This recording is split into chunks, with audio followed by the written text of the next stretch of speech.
on va maintenant passer à la résolution des équations du second degré dans grand C, c'est-à-dire les équations de la forme a z carré plus bz plus c égale 0, avec a non nul, pour que l'on ait bien une équation du second degré.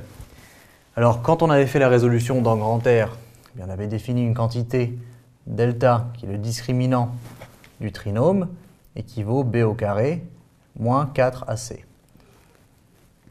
Et on va maintenant garder cette définition, simplement la différence avec la résolution dans R, c'est que quand delta est strictement négatif, eh bien, puisque tout nombre non nul possède deux racines complexes conjuguées opposées, eh bien, on aura pour cette équation deux solutions, contrairement à aucune.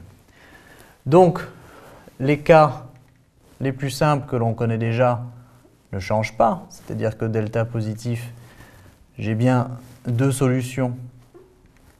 Z1 est égal à moins b, moins racine de delta sur 2a, et Z2 est égal à moins b, plus racine de delta sur 2a. Ce sont deux solutions réelles, avec delta strictement positif. Si delta égale 0, c'est un cas particulier, à ce moment-là, la racine est double. Z1 égale Z2 est égal à moins b sur 2a. Il suffit de remplacer delta égale 0 dans l'une ou l'autre des solutions et on retrouve ici la racine double moins b sur 2a.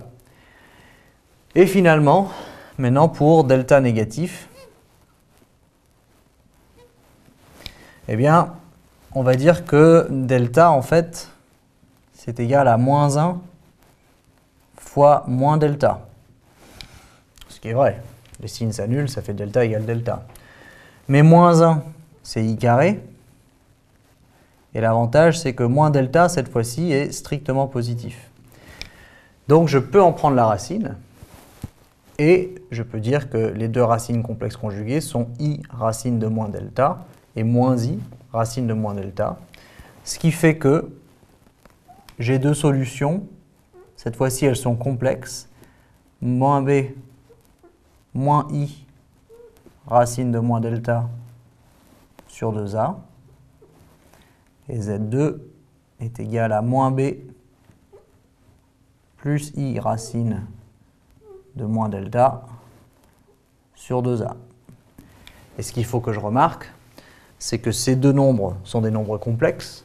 C'est partie réelle moins b sur 2a, partie imaginaire moins racine de moins delta sur 2a. Ils sont complexes et sont conjugués. Donc les deux racines ici sont conjuguées, ce qui veut dire que dès qu'on a l'une, en prenant le conjugué, on a l'autre. Voilà. Donc maintenant, dans le cas de la résolution dans grand C, delta négatif nous amène deux solutions qui sont des racines complexes conjuguées. Et on va voir sur un exemple maintenant ce que ça peut donner. Donc à titre d'exemple, on va prendre Z2 plus 2Z plus 3 égale 0.